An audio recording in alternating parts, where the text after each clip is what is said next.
Hey, what's up? Lightboltjoe here. Today we are going to discuss the first book in the Stormrunner book series by J.C. Cervantes. This is a Rick Riordan Presents J.C. Cervantes book called The Stormrunner, right? This book came out September 2018. The Stormrunner. This is all about Mayan mythology. So remember, Aztec is like northern Mexico, Maya is like southern Mexico, Central America, Inca is like Peru, like the whole western side of South America. Okay, so Rick Riordan, we've talked about him before. We've discussed how incredible he is. He's done the Percy Jackson and the Olympian books, the Heroes of Olympus books, the Kane Chronicles, the Magnus Chase books as well as Trials of Apollo. So he's covered Greek, Roman, Norse, Egyptian mythologies, right? In the first book of his Rick Riordan Presents series, Arusha and the Sands of Time, that's about the Hindu mythologies, right? The Hindu gods and goddesses. The Stormrunner series is about the Maya mythologies. There's Dragon Pearl, which is about the Korean gods. There's a whole bunch of other Rick Riordan Presents books, which we have to get to at some point.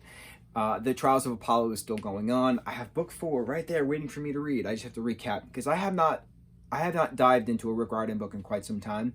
The last book I read, which is the last book we actually talked about, was the Hocus Pocus and the brand new sequel book, which was absolutely garbage. So, for this book to come about in my stack of books, I don't know how you guys do it. I mean, I know how the readers do it, but you non-readers don't really understand, really, I guess. I don't know. For those of us who have books to be read, we have a stack. Not on our bookshelf, but we have a stack of books in the order we need to read it in. So I got a lot of books at Christmas time, and I read all of the comics and the graphic novels to get them out of the way, which were incredible anyway. And then I had Stormrunner and I had Tyrant's Tomb, which is the 4th Trials of Apollo book that we had to read, that I have to read to talk about for us. There's the we that we were talking about. So that's how this is. This took me a little while to read just because I've been very preoccupied with the dear old COVID-19, the coronavirus quarantine that most of us should be in because it's quite dangerous out there. I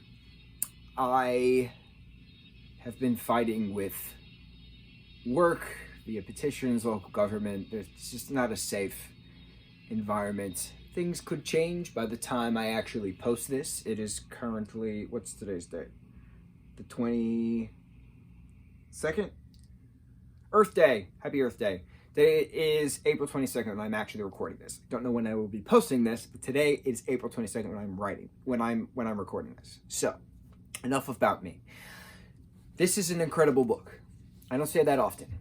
This is an incredible book. The main character, Zane Obispo, he is got a wonky leg. One leg is shorter than the other. He lives in New Mexico with his mom and his uncle Hondo.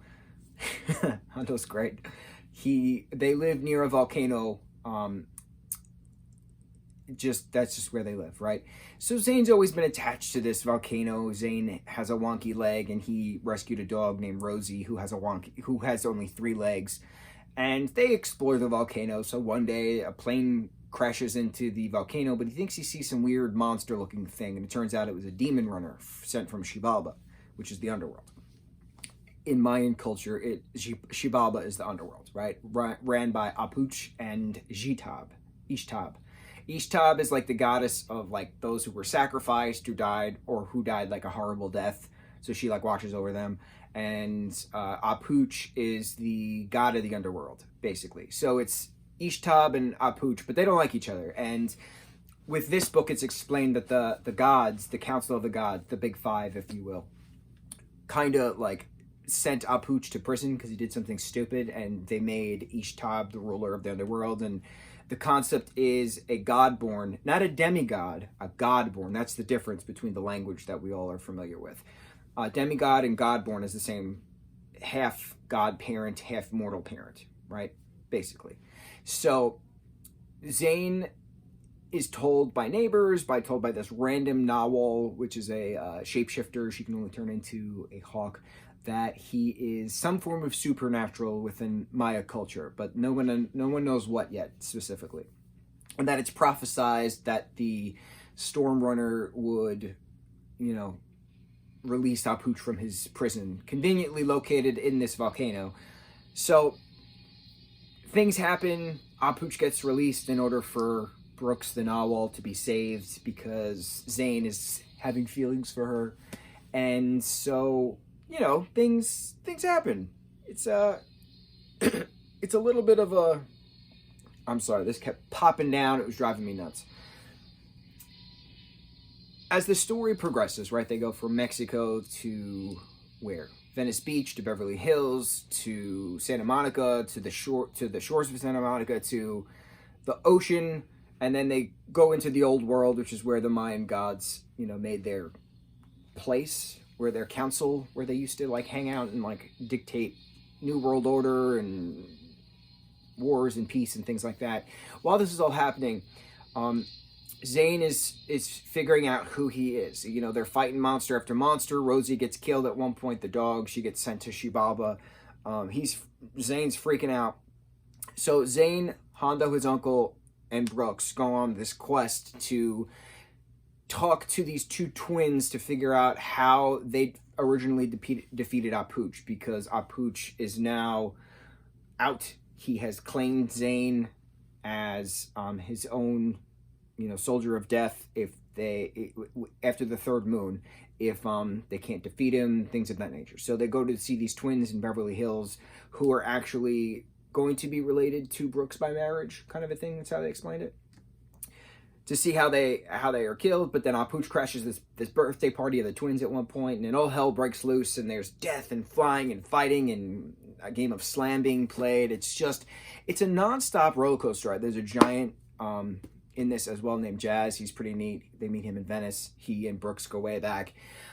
But a lot of the story then takes place within the Empty, which is a place that Zane's father, Huracan, who is one of the creator gods, Huracan and Matt, whose full name I can never pronounce, but Zane actually calls him just Matt at one point after they meet in the ocean.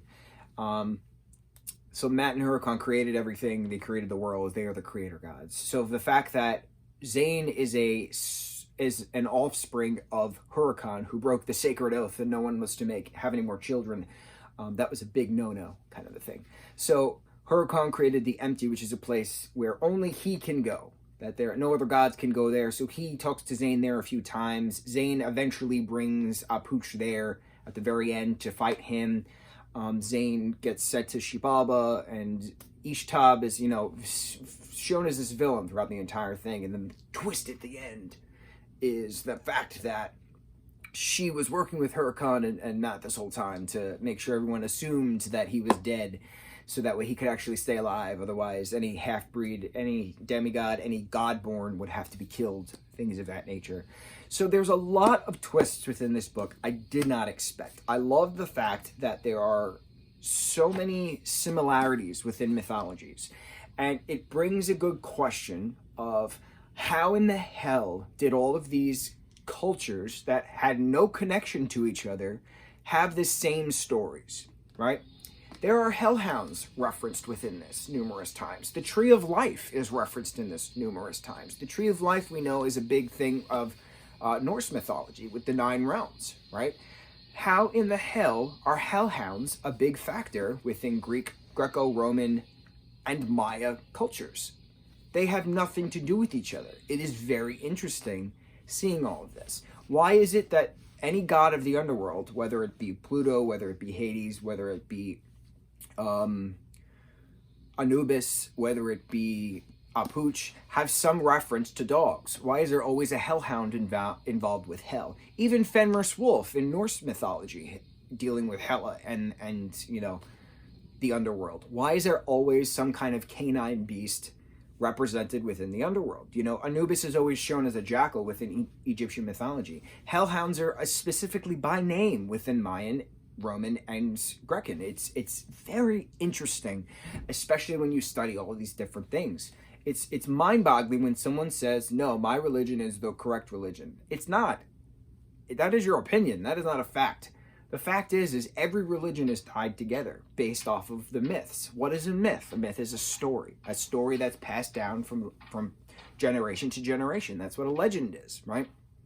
So to have Zane, the main character of this, be identified as the serpent leg, as the storm runner, you know, having lightning bolted into his leg because that's what his father has, the serpent leg, finding his true power of fire. All of these different cultures merge together, and it's very neat seeing that, knowing all of that originally, and you're like, oh, at the very end, you know, Ishtab gives him a silver letter opener, and she said, yeah, just touch the tip and it'll turn into your spear.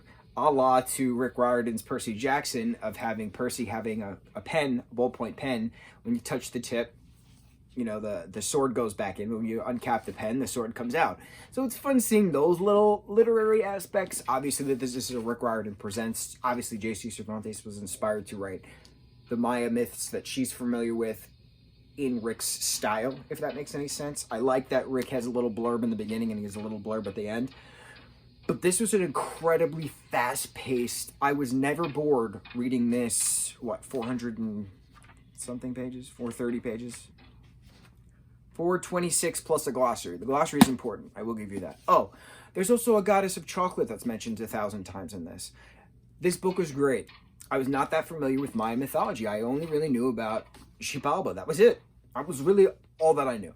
I also like the fact that since Hurricane is referenced numerous times, obviously that's where the word hurricane comes from, destroyer god, so a hurricane destroys things. I thought it was pretty neat seeing all the similarities come into effect. I need to read the second. I need to read the third. I got to catch up on the Trials of Apollo, though, because I have to read the fourth book of that. But I am very impressed, and I don't impress easily. And we all know this because of how often I talk about things. I review countless things. We talked about movies, books, TV shows, toys, theme parks. We've gone through many different things. So for me to say that a book is incredible, that says something. This book was incredible. The Storm Runner by J.C. Cervantes came out September 2018. Go pick it up at your local bookstore or wherever you may buy a book. If you don't want a physical book, get the digital book. If you don't want to read it, get the audio book. But there's nothing better than just smelling the pages of a book. I don't know, there's just something about it. It feels more authentic when you're holding it, and then you see the images in your mind of the TV show. Oh, that's another thing. A lot of times I always say, oh, a book would be really good as a TV show. This book, because it was so fast-paced, would not make a good TV show. This would make a better movie because of how quick it was. If it was put into a TV series, I think it would just slow it down. And this book is too fast-paced to slow it down. My attention was never... I have a short attention span, so for me to be so enamored with this, I would not suggest putting this into a TV series. I would suggest making it into a movie. I think that would be the better bet for this. The Storm Runner by J.C. Cervantes. Zane Obispo. The cane-wielding fire wielder that he is. The Storm Runner. Who is now in Mexico, hiding out and about to break his dad out of prison. On to the second book. Mucho mahalo.